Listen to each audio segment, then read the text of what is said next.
बैठक आज प्रधानमंत्री मोदी की अध्यक्षता में बैठक होगी और इस बैठक में एनडीए के 38 दल के नेता शामिल होंगे। एनडीए से अलग हो चुके कई नेताओं की वापसी।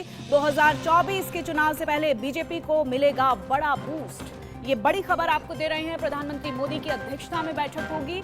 एनडीए के 38 दल के नेता इस बैठक में शामिल होंगे। एनडीए से अलग हो चुके कई नेताओं की वापसी होगी। 2024 के चुनाव से पहले बीजेपी को बड़ा बूस्ट मिलने वाला है। तो एक तरफ बेंगलुरु में तमाम जो विपक्षी दल हैं वो बैठक कर रहे हैं और एक तरफ अब ये महत्वपूर्ण बैठक जो है वो एनडीए की तरफ से होगी। जाहिर तौर पर चुनावी हलचल तेज हो चुकी है। आप देख सकते हैं लगातार जो विपक्षी दल हैं वो भी एक्शन मोड में नजर आ रहे हैं। एनडीए की तरफ से भी तैयारी की जा रही है। दिल्ली में एनडीए की ये बड़ी बैठक होने जा रही है। अब देखना ये होगा कि प्रधानमंत्री मोदी की अध्यक्षता में होने वाली इस बैठक का क्या एक स्वरूप निकलकर सामने आता है। महिमा कटारिया मेरी सहयोगी इस खबर पर मेरे साथ लाइव जुड़ चुकी हैं। महिमा, 2024 के लिए एक्शन तेज हो चुका है। एक तरफ हम देख रहे हैं बेंगलुरु में विपक्षी दल एकजुट हैं, तो दूसरी तरफ अब एनडीए की ये बड़ी बैठक होने वाली है। बिल्कुल सोनल, सही कहा आपने। जब बात आती है 2024 और आगामी विधानसभा चुनाव की, तो दोनों ही, चाहे वो विपक्ष हो या सत्ता पक्ष हो, दोनों ही दलों ने अपनी कमर कस ली है। और ये कहना गलत नहीं होगा कि भाजपा की तरफ से कमर कस ली गई है, क्योंकि आज राजधानी दिल्ली में एनडीए की बैठक है। यानी अशोका होटल में लगभग 5 बजे का समय दिया गया है जब ये बैठक होगी। प्रधानमंत्री नरेंद्र मोदी इसको चेयर करेंगे। हालांकि 38, जिस तरीके से आपने भी बताया कि 38 ऐसे दल हैं जो इस बैठक में शामिल होंगे। इसमें से कुछ पुराने जो अलायंस हैं वो है और कुछ नए अलायंस हैं। हालांकि इस पूरे प्रकरण का जो पुष्टि थी वो करी थी जेपी नड्डा ने, यानी भाजपा के अध्यक्ष ने, जब कल उन्होंने एक प्रेस कॉन्फ्रेंस करी थी और साफ तौर से कई बातों का खुलासा कर दिया था कि 38 दलों ने जो इन्विटेशन गया था उसको एक्सेप्ट कर लिया है। तो यानी 38 दलों ने ठप्पा लगा दिया है कि वो भाजपा के साथ है। लेकिन इसी के साथ एक बड़ी बात जेपी नड्डा ने कही थी, वो ये कही थी कि भाजपा इन्वाइट नहीं भेजती है, एजेंडा तय करती है। तो जो भी एजेंडा है उसको लेकर जितने भी दल साथ में हैं वो साथ आ सकते हैं, लेकिन जो लोग नहीं आना चाहते वो ना आए, तो उसमें भी कोई दिक्कत नहीं है। जिन पार्टीज ने भाजपा का साथ छोड़ा था उसके चलते कोई रफ पैच नहीं है बीजेपी या उन पॉलिटिकल पार्टीज के बीच में। लेकिन ये नाम जो है 38 पार्टी के जो नाम आए हैं निकल के, चाहे वो शिंदे गुट हो या फिर अजीत पवार का गुट हो, यानी ये डिफरेंट फैक्शंस हो महाराष्ट्र की, तब चिराग पासवान हो, उपेंद्र कुशवाहा हो या फिर जीतन राम मांझी हो, क्योंकि जीतन राम मांझी ने इंडिया न्यूज से एक्सक्लूसिवली बातचीत भी की थी। उन्होंने साफ किया था कि अगर बात आती है, क्योंकि सबकी नजर किस चीज पर टिकी है सोनल, वो महत्वपूर्ण है। एनडीए की बैठक, हालांकि 2024 का चुनाव और आगामी विधानसभा चुनाव, लेकिन यहां पर बात आती है कि किसको कितना सीट मिलेगा, यानी सीट शेयरिंग की बात आती है। कौन कितनी सीट मांगेगा, क्या इस पर भी चर्चा हो सकती है, क्योंकि प्रधानमंत्री नरेंद्र मोदी इसको चेयर कर रहे हैं। तो तमाम बड़ी बातें जो है वो सामने आएंगी, क्योंकि आज प्रधानमंत्री नरेंद्र मोदी ने विपक्ष पर निशाना साधा है। हालांकि कई बड़ी बातें प्रधानमंत्री ने बोली हैं। उन्होंने साफ तौर से कहा है कि किस तरीके से विपक्ष जो है वो भ्रष्टाचार का एकजुट इन्होंने दुकान खोल ली है। ये साफ तौर से आज प्रधानमंत्री ने कहा था। हालांकि आपको याद होगा जब प्रधानमंत्री मध्य प्रदेश गए थे तब भी उन्होंने विपक्ष पर निशाना साधा था। उन्होंने कहा था कि किस तरीके से ये सबको एकजुट करने की कोशिश कर रहे हैं, यानी भ्रष्टाचारियों को, सारे ही भ्रष्टाचारियों को एकजुट करने की कोशिश कर रहे हैं। और भाजपा भ्रष्टाचार यानी टॉलरेट नहीं करेगी किसी भी टाइप के करप्शन को। तो ये एक नारा तो दे दिया, लेकिन साथ ही साथ आज एक बड़ी बात प्रधानमंत्री ने बोली है। उन्होंने साफ तौर से ये कहा है कि जब बात आती है by the people, of the people and for the people, लेकिन ये जितनी भी विपक्ष की एकजुटता बेंगलुरु में दिख रही है वो by the family, of the family and for the family है। बहुत बड़ी बात यहाँ पर प्रधानमंत्री कह जाते हैं। हालांकि आज एनडीए की बैठक है, बहुत बड़ी बैठक है। पहली बार ऐसा हो रहा है कि जब एनडीए में इतने दल, यानी 38 जो दल है वो शामिल होंगे। अब देखना ये होगा कि किस तरीके से क्या स्ट्रैटेजी यहाँ पर अपनाई जाएगी 2024। बिल्कुल महिमा, और तमाम जो नए दल हैं उनको साधने के लिए अब एक एनडीए के सामने एक बड़ी चुनौती भी रहने वाली है। आपको बड़ी खबर दे देते हैं अपने दर्शकों को। एनडीए की बैठक में शामिल होंगे ओम प्रकाश राजभर। अभी एक बड़ी अपडेट, हाल ही में एनडीए में दोबारा शामिल हुए राजभर ने लोकसभा की 3 सीटों की मांग की है। आपको बता दें कि बिहार की मधेपुरा लोकसभा सीट राजभर को चाहिए। यूपी में घोसी और गाजीपुर सीट की राजभर ने मांग की है। दोनों बेटों को भी सांसद बनाना चाहते हैं राजभर। आज की बैठक में मांगों को लेकर फैसला होगा। तो देखिए अब एक बड़ी चुनौती है, क्योंकि तमाम जो नए दल जुड़ रहे हैं एनडीए के साथ वो अपनी अपनी मांगों के साथ जुड़ रहे हैं। अब देखना ये होगा कि उनकी किन मांगों पर बात होती है और सहमति बनती है। हमारे साथ हैं और बस दिल्ली के लिए हमारा फ्लाइट छूट जाएगा, आज फ्लाइट छूट जाएगा। बस 2 सवाल। हाँ। दिल्ली के लिए जा रहे हैं आप एनडीए की बैठक में शामिल होने। आपने 3 सीटें लोकसभा की मांगी, अगर वो नहीं मिलती तो फिर क्या एडजस्टमेंट? देखिए, अभी सीट हमने मांगी ही नहीं है और माननीय मोदी जी के नेतृत्व में हम लोग एनडीए में शामिल हुए हैं और सारी बातें धीरे धीरे तय हो जाए, कोई दिक्कत नहीं है। कैबिनेट मंत्री बनेंगे तो कौन सा पोर्टफोलियो मांगेंगे? हमारे लिए सब बराबर है, जनता की सेवा बेहतर है। अगर लोकसभा सीट नहीं मिलती, आपने ये कहा है चाहे एक ही मिले, लोकसभा सीट मिलनी चाहिए, भागीदारी चाहिए लोकसभा सीट में। मिलेगा भाई साहब, मिलेगा, काहे नहीं मिलेगा। आप जिस कंपनी में हैं उस कंपनी में आपको तनख्वाह नहीं मिलेगी। नहीं, आपने तो समझौता करने की। सब ठीक है, सब हम आते हैं तो बताते हैं आपको। हमारे साथ ओम प्रकाश राजभर थे जो बता रहे थे सब कुछ मिलेगा और जो नहीं मिलेगा उस पर बातचीत होगी। इस बात के साथ वो यहाँ से निकल रहे हैं दिल्ली के लिए एनडीए की बैठक में शामिल होने के लिए और उनका कहना है कि एनडीए की बैठक से वापस आकर बाकी बातों के बारे में वो बताएंगे। कैमरामैन के साथ अभिषेक सिंह, इंडिया न्यूज़, लखनऊ। तो ओम प्रकाश राजभर को आपने सुना। महिमा कटारिया मेरी सहयोगी लगातार बनी हुई है हमारे साथ। महिमा, देखिए अब एक बड़ा सवाल ये है कि जो बिहार के दल हैं उनको कैसे साधा जाए, एक बड़ा चैलेंज भी है और इस वक्त ये बहुत जरूरी भी हो जाता है। बिल्कुल सोनल, देखिए बात बिहार की नहीं है कि खाली बिहार के दलों को कैसे किया जाए, क्योंकि महाराष्ट्र में जिस तरीके की डेवलपमेंट सामने आई, चाहे वो एनसीपी की हो चाहे वो शिवसेना की हो, तो हालांकि फैक्शंस बन गए हैं और ये फैक्शंस जो है वो भाजपा के साथ आ गए हैं। अब अगर बात पहली बार शामिल हो रहे हैं बिहार में, बिल्कुल सोनल, चाहे वो शिंदे हो या अजीत पवार हो, ये भी पहली बार शामिल होंगे एनडीए की, क्योंकि हम लगातार ये कह रहे हैं कि एनडीए की ऐसी बैठक है जिसमें आपको अजीत पवार भी देखने को मिलेंगे, कुछ ऐसे नए नाम भी देखने को मिलेंगे, कुछ पुराने अलायंस भी हैं वो भी देखने को मिलेंगे, तो कई सारी चीजें होंगी। हालांकि आपने बिहार की बात की, तो जहां पर एक तरफ नीतीश कुमार एकजुटता की राग अलाप रहे हैं, यानी एकजुटता करने की कोशिश कर रहे हैं लगातार कि किस तरीके से कैसे न कैसे सभी जो विपक्षी दल है वो अंडर वन अम्ब्रेला जिसे कहा जाता है वो आ जाए। इसके चलते बेंगलुरु में एक बैठक हो रही है। लेकिन जब बात आती है एनडीए की, तो एनडीए की बैठक आज राजधानी दिल्ली में होगी, जिसमें 38 दल शामिल होंगे। उसमें शिंदे फैक्शन होगा, उसमें साथ ही साथ अजीत पवार का फैक्शन होगा। उपेंद्र कुशवाहा की बात करें, चिराग पासवान की बात करें, क्योंकि जब चिराग पासवान ने प्रेस कॉन्फ्रेंस की थी उन्होंने साफ कह दिया था, हालांकि सीट शेयरिंग जो हम लगातार अपने दर्शकों को बता रहे हैं कि सबसे अहम मुद्दा होगा सीट शेयरिंग का, तो क्या इस पर बात निकल के आ पाएगी? क्योंकि आप अभी ओम प्रकाश राजभर के बारे में बात कर रहे थे,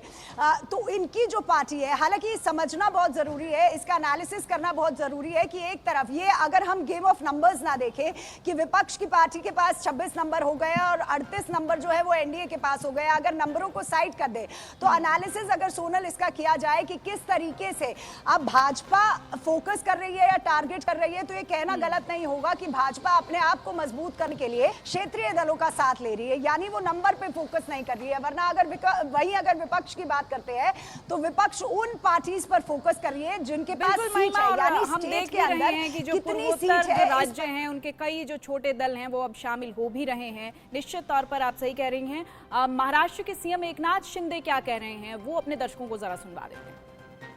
बिल्कुल, महाराष्ट्र में तो अजीत दादा और उनके साथी सहयोगी लोग जो हमारे युति के साथ आए, शिवसेना बीजेपी के साथ अभी महायुति बन गई है और बिल्कुल परिस्थिति बदल गई है, साथ में और मजबूत हो गया सरकार। और इसलिए अभी जिनका मतलब एक तरफ एक विचारधारा वाली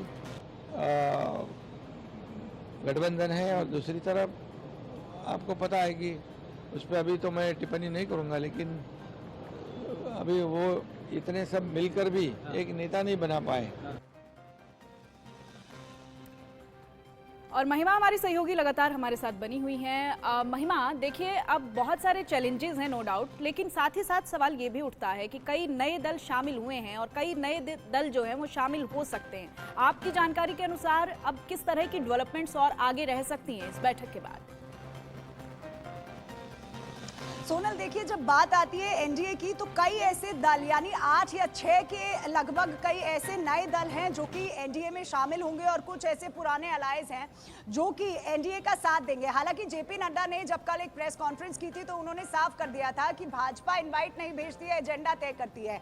आइडियोलॉजी जो है वो ऑब्जेक्टिव डिफरेंसेस जो है वो पार्टीज या पॉलिटिकल पार्टीज में देखने को मिल सकते हैं, लेकिन जब बात आती है एकजुटता की या फिर एजेंडा की तो जो पार्टीज इस एजेंडा पे, देश के डेवलपमेंट पे साथ उतरती है भाजपा के, वो एनडीए में आने के लिए शामिल हो सकती है, एनडीए का हिस्सा बन सकती है। लेकिन अगर वही विपक्ष की बात करते हैं तो हमने सुना कि किस तरीके से चाहे वो चिराग पासवान हो, जेपी नड्डा हो या प्रधानमंत्री नरेंद्र मोदी हो, सभी ने एक बात कही थी। हालांकि जब एनडीए की बात आती है तो चिराग पासवान ने ये बात कही थी कि किस तरीके से अगर नीतीश कुमार किसी भी पार्टी के साथ खड़े हो जाएंगे तो वो पार्टी सफलतापूर्वक चल नहीं पाएगी। तो ये एक बात तो चिराग पासवान कहते हैं, ये बिहार पॉलिटिक्स की बात हो गई। लेकिन वहीं अगर बात करें प्रधानमंत्री नरेंद्र मोदी की तो विपक्ष की बैठक पर प्रधानमंत्री नरेंद्र मोदी ने निशाना साधा है। उन्होंने साफ तौर से ये कह दिया है कि किस तरीके से सभी जो दल इकट्ठा हो रहे हैं, हालांकि वो 26 दल हैं जो इकट्ठा हो रहे हैं, उन्होंने एक दुकान खोल ली है और उनका अगर आप दुकान के बारे में बात करते हैं तो ये लेबल कुछ लगाते हैं और प्रोडक्ट कुछ दिखाते हैं। यानी ये प्रधानमंत्री ने एक नया नारा दे दिया है ऑपोजिशन के लिए कि लेबल कुछ लगाते हैं और प्रोडक्ट कुछ दिखाते हैं। तो 26 पार्टीज की जब बात आती है, उनकी एकजुटता की बात आती है तो करारा जवाब दे दिया है, क्योंकि प्रधानमंत्री जब भी बोलते हैं अपने एक नए अंदाज में बोल जाते हैं। तो ये साफ बात आज प्रधानमंत्री ने कर दी है कि विपक्ष की एकजुटता में कोई भी कॉमनैलिटी नहीं है, यानी ना ही उनके पास डिसीजन मेकिंग है। क्योंकि अभी अगर कन्वीनर की बात करें बिल्कुल इस तरह की बयानबाजी महिमा देखिए लगातार चल ही रही है। हमने मल्लिकार्जुन खड़गे का बयान भी देखा, उनका कहना है कि हमसे घबराकर जो है वो एनडीए जो है वो इस तरह की बैठक कर रही है क्योंकि हमारी जो विपक्षी एकता है वो ज्यादा मजबूत है। तो ये आरोप प्रत्यारोप का दौर और बयानबाजी का दौर तो देखिए राजनीति का हिस्सा है, लेकिन सवाल सबसे बड़ा यही है कि अब दोनों मीटिंग्स में किस तरह की स्ट्रेटेजी बनती है और 2024 का क्या स्वरूप जो है वो जनता के सामने आता है। महिमा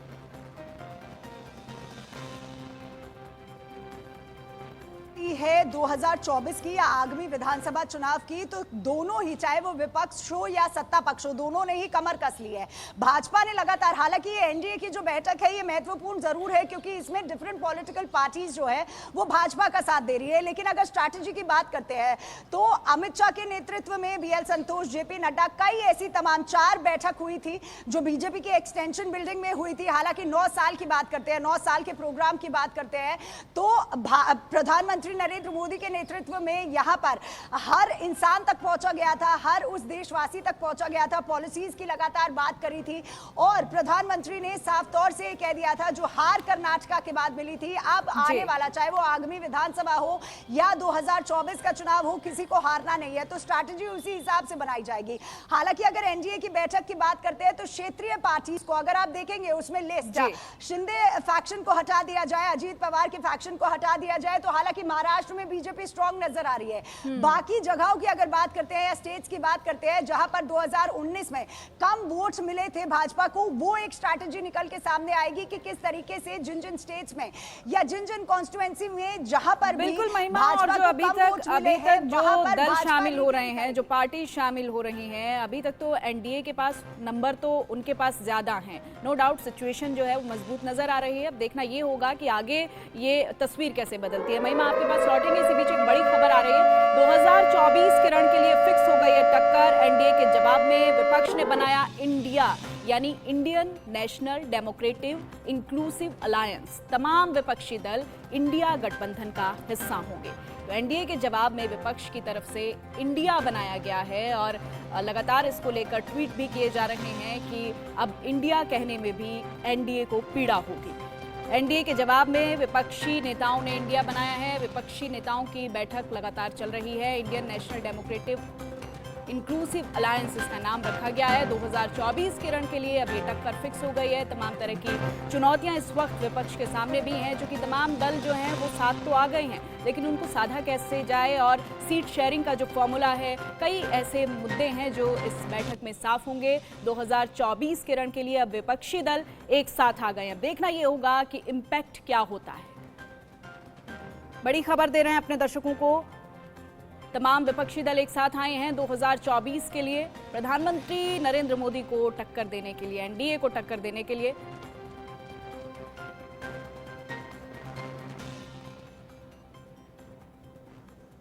Rahul Gandhi ji, senior leader Shri Sharad Pawar ji, west Bengal chief minister Mamata Banerjee,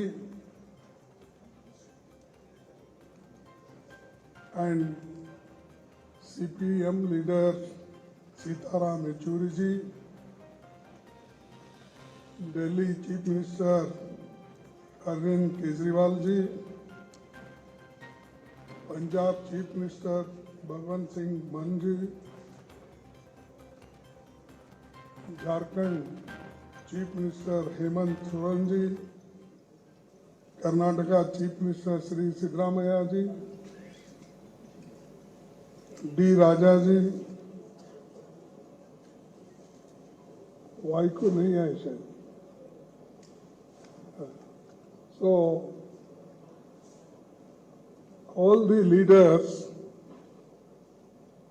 on the dais, because there is short of time and many leaders want to go their respective destination, therefore they are requesting this should be summed up as early as possible because their flights are right time. So they will pardon me who are sitting here, whose names I have not mentioned, but still the all 26 party leaders were present in the meeting, including Sonia Gandhi ji, our respected leader, and all senior 26 party leaders, Nitish Kumar, Lalu Prasad, all were there because their flight is in time, they have gone. So friends, this is a very important meeting for the purpose to save the democracy and constitution, and in the interest of people of this country, we have come together, discussed various points, and with one voice, people supported the resolution that will be circulated to you after the meeting, and the details are there. Our alliance will be called, the all people have agreed to have one name for the alliance. Earlier we worked with UPA. Now with all 26 parties, a new name is given, that is Indian National Developmental Inclusive Alliance, that is INDIL, and this is Indian National Developmental Inclusive Alliance. So everybody agreed for this, and unanimously this name is given, and everybody is happy with this name. So I thank you very much them, because I'm the host state, and it is a great achievement for us that all 26 parties together, they solved many problems of the country. This is second. And third is 11-member coordination committee will be set up. That we will decide shortly, and we are going to meet again in Maharashtra, Mumbai. There we will discuss the names of the coordinators and 11-member name will be announced there. And the date will also be announced shortly for Mumbai, this meeting. Fourthly, this one secretariat will be set up for campaign management and other committees on a specific issue will be set up in mostly in Delhi, because Delhi is a capital place and it will be convenient for everybody. Fifth is a joint statement after today's meeting was approved, and this is being circulated, just I told earlier, and our friends will circulate to you. Sixth is a next meeting will be held in Bombay, I told, and really I am thankful to all the leaders, those who have come from various parties, here 26 parties.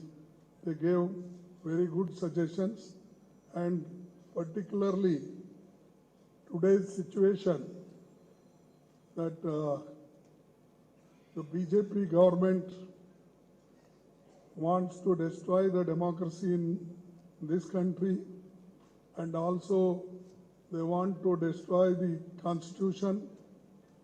They are using the autonomous bodies like CBI and ED, vigilance, all such institutions they are using against opposition party leaders and their workers.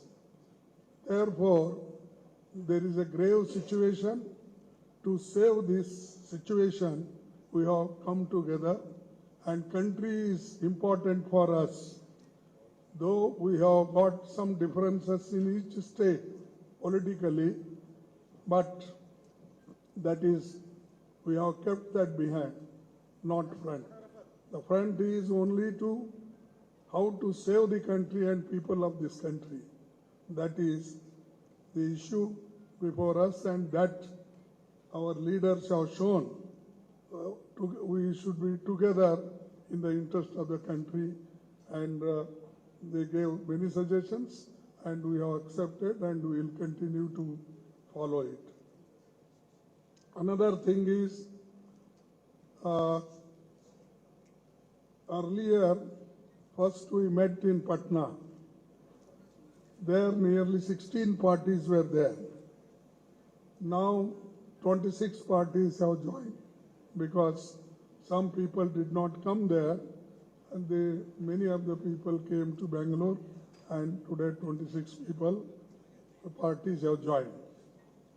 After seeing everything, now Modi ji is calling NDA meeting with 30 parties. I don't know where 30 parties are there, whether they are registered parties in Election Commission, or whether I have not heard, because I am also in the Parliament, in the Rajya Sabha, here also. I have not heard so many parties in India, and that too 30 parties with NDA. They are also holding meeting. And earlier they never cared even their own alliance. They never used to talk even them. Many people left, but now one by one he is calling, and they are meeting, and their party president is also going each state, and in one party several divisions were there. बहुत से टुकड़े टुकड़े हो गए थे. वो पूरे टुकड़ों को जोड़ने का काम मोदी जी अब कर रहे हैं. He is doing it now. So it means that he is now afraid of opposition parties. Otherwise, there was no necessity for him. He never bothered. This is one thing. And secondly, our people gathered here they're not for to become something. They want to save democracy and constitution and to fight against the unemployment, inflation. So many issues are there. So all those issues in the interest of country we will take and we will fight. Now our aim will be to take important issues one by one and we will highlight, we will move throughout the states, entire country with all these issues and also highlighting the failure of the government. Therefore, I don't want to say much. This is our aim, and when some proposal came for our keeping the name and other things, I'm happy. Everybody, Rahul ji, Mamata Banerjee, and everybody, those who are sitting here, they all agreed. This is the first achievement of our alliance agreeing for the name. And friends, I don't want to take much of your times. Today we are facing many issues, including media also, because all media are captured by Modi, and without their isara or signal, nobody moves. I have seen, because many meetings I have conducted, I have seen, and even earlier in my 52 years of political active life, I have not seen such hostile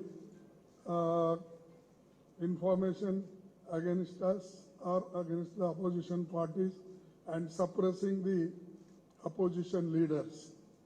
So anyway, we have to fight, we will fight and we will move together, and I hope we will succeed in this, and all youngsters, farmers, MSME people, everybody is fed up, and even freedom of speech and everything, you know it. That's why many people don't write. Even if they write something, they will say, ये उनके विचार है. Every paper will say, they are his opinion. And even newspaper also, they don't want to own it, the statement or written, whatever the articles they write. So this is the situation. So we have to come out from this, and 2024 election, we will fight unitedly and we will come out with great success. Therefore, once again, I thank all leaders, those who are sitting here, and I also thank you for waiting nearly 2 hours for hearing some good news from our Indian National Development Inclusive Alliance. Once again, I will repeat, Indian National Developmental Inclusive Alliance. This is the name we have given.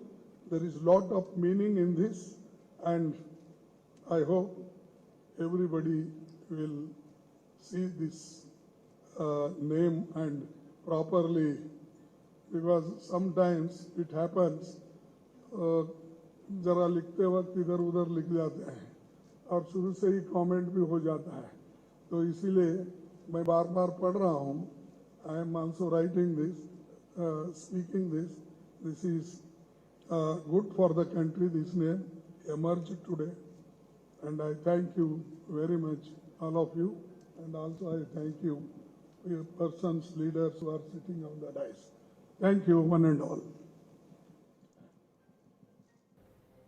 शुक्रिया खड़गे जी. मैं अभी पश्चिम बंगाल की मुख्यमंत्री ममता बनर्जी जी से गुजारिश करूंगा कि आपको संबोधित करें.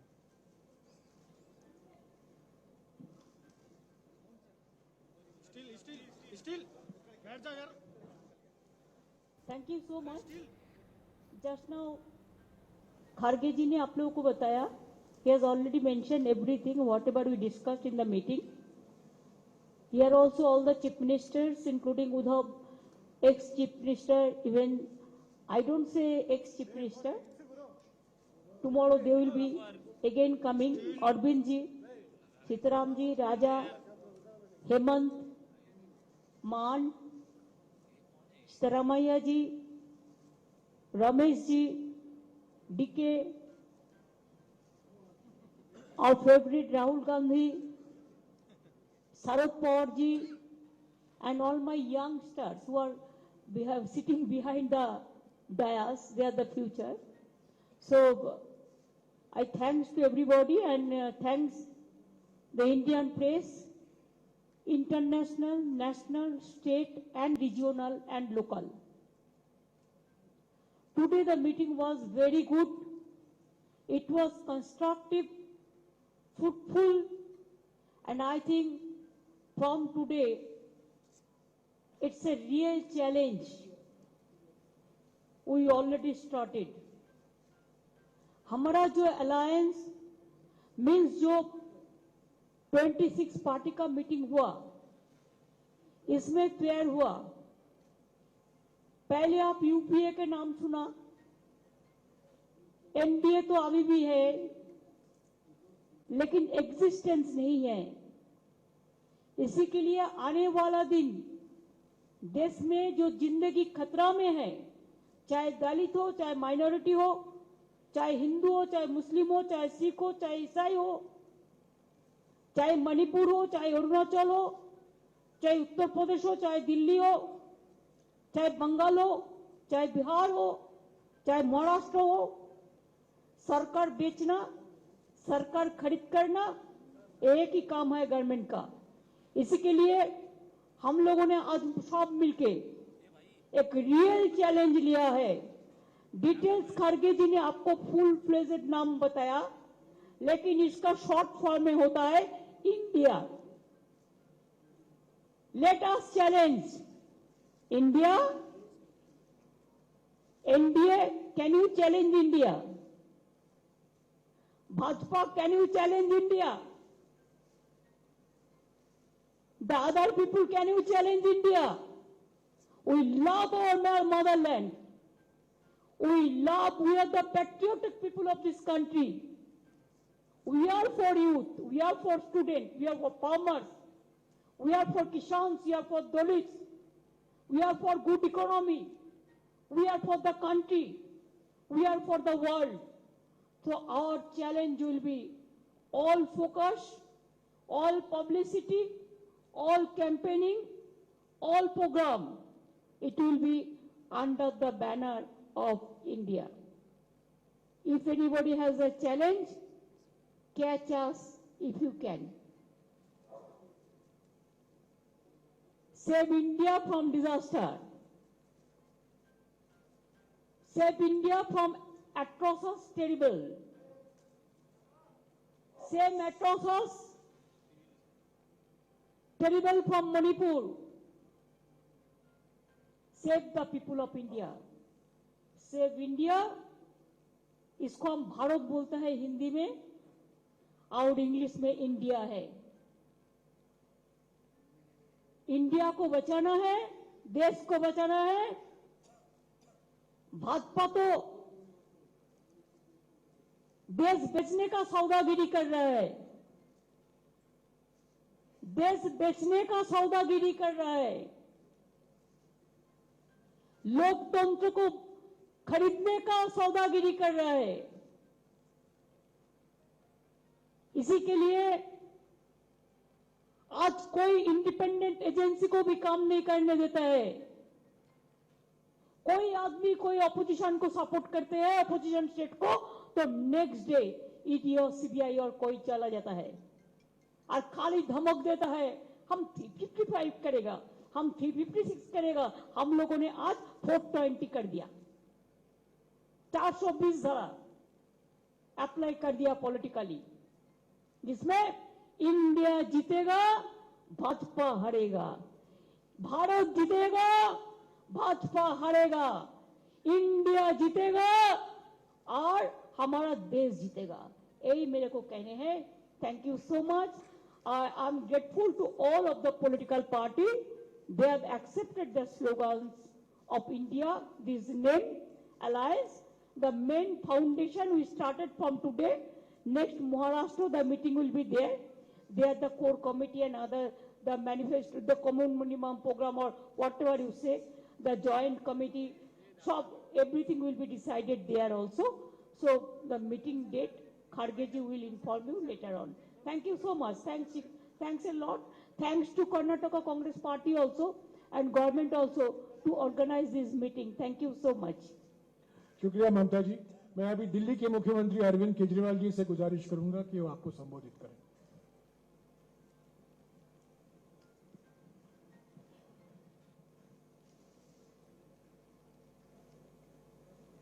मंच पे मौजूद सभी मुख्यमंत्रीगण और देश की 26 पार्टियों के सभी सीनियर नेतागण, आज हम सब लोग 26 पार्टियां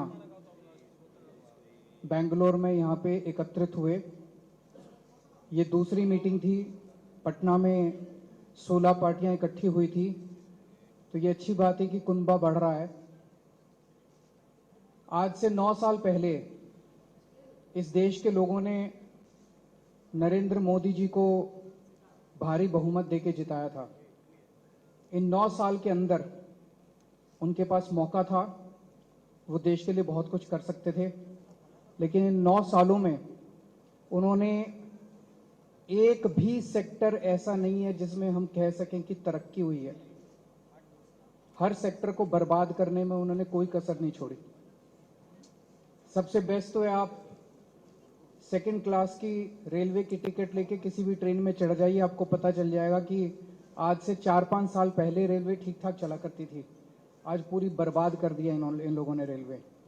इन्होंने इकोनॉमी बर्बाद कर दी, इन्होंने रेलवे बर्बाद कर दी, सारे एयरपोर्ट बेच दिए, इन्होंने जहाज बेच दिए, आसमान बेच दिया, धरती बेच दी, पाताल बेच दिया, सब कुछ इन्होंने अपने लोगों को बेच दिया, कोई कसर नहीं छोड़ी। आज देश में हर आदमी दुखी है। युवा दुखी है, किसान दुखी है, मजदूर दुखी है, व्यापारी दुखी है, इंडस्ट्रियलिस्ट दुखी है, गृहिणी दुखी है। ऐसा कौन सा व्यक्ति है जो दुखी नहीं है? तो आज ये 26 पार्टियां, हम सब लोग अपने लिए एकत्रित नहीं हुए।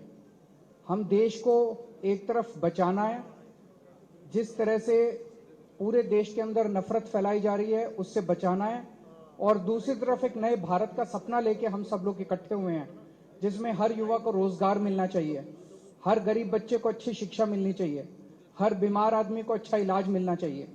ये सपना लेके हम सब लोग इकट्ठे हुए हैं, जहाँ पे ऐसा भारत होगा जहाँ सब सुख शांति होगी, प्यार मोहब्बत होगी और देश तरक्की करेगा, ना कि देश के संसाधन जो हैं कुछ लोगों के लिए, चंद लोगों के लिए लुटाए जाएंगे।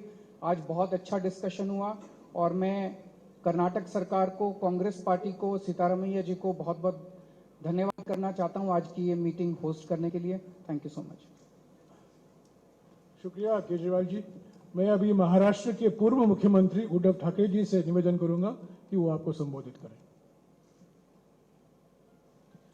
मंच पे उपस्थित सभी मान्यवर और मेरे पत्रकार भाई और बहनों, दूसरी कामयाब मीटिंग हुई है हमारी और आपने देखा होगा तानाशाही के खिलाफ जनता इकट्ठा हो रही है। खरगे साहब, आपने तो हमारे अलायंस का नाम बता दिया, लेकिन मैं तो इंडिया, भारत जिसके लिए हम लड़ रहे हैं उसी को लेके हम आगे जाएंगे। इसीलिए तो हम इकट्ठा आए हैं। और आप देखते होंगे पहले सवाल कई लोगों ने मुझे पूछा कि अलग अलग विचारधारा के लोग हैं, राजनीति में विचारधारा तो अलग होनी चाहिए, इसी को तो प्रजातंत्र मानते हैं, लेकिन इसके बावजूद हम एक आए हैं क्योंकि अब लड़ाई सिर्फ हमारी पार्टी की नहीं है। कुछ लोगों को ऐसे लग रहा है कि परिवार के लिए लड़ाई लड़ रहे हैं। हाँ, देश हमारा परिवार है और इस परिवार के लिए हम लड़ रहे हैं। देश ही हमारा परिवार है, तो इस परिवार को हमें बचाना है। और लड़ाई हमारी एक पार्टी के खिलाफ या एक व्यक्ति के खिलाफ नहीं है, लड़ाई हमारी नीति के खिलाफ है, तानाशाही के खिलाफ है। और जैसे एक जमाने में आजादी की लड़ाई हुई थी, तो अब आजादी खतरे में आई है। तो इस आज़ादी के लिए हम सब इकट्ठा आए हैं और पक्का भरोसा है कि हम कामयाब रहेंगे, हो जाएंगे। और देश की जनता के मन में एक डर है कि अब क्या होगा, तो हम इतना उनको एक एहसास दिलाना चाहते हैं, कि विश्वास दिलाना चाहते हैं, डरो मत, हम है। जैसे एक वो पिक्चर आया था मैं हूं ना, वैसे हम है ना, आप क्यों डरते हो, चिंता मत करो।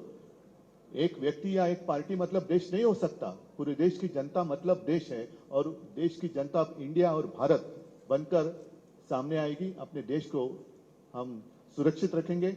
और 2 मीटिंग हुई है, आज की मीटिंग काफी कामयाब रही। मैं खरगे साहब, आपको, शिव कुमार जी, सबको धन्यवाद देना चाहता हूँ, मुख्यमंत्री जी को देना चाहता हूँ।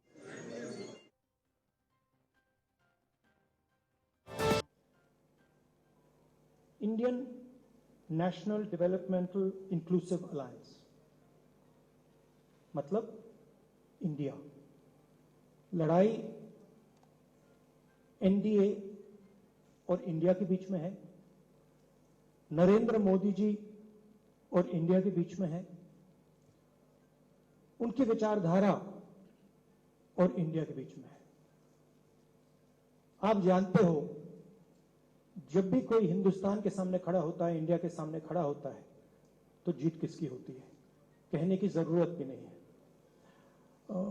मैंने कहा दूसरी मीटिंग है, इसके बाद हमारी मीटिंग महाराष्ट्र में होगी, और हमने निर्णय लिया है, सबने निर्णय लिया है कि अब हम एक एक्शन प्लान तैयार करेंगे, जहां हम एक साथ मिलकर देश में हमारी विचारधारा के बारे में और जो हम देश के लिए करने जा रहे हैं उसके बारे में बोलेंगे।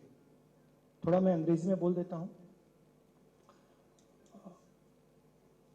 It's an honor for me to come here in this meeting. I'd like to welcome all the senior leaders from the opposition. I'd like to welcome the press.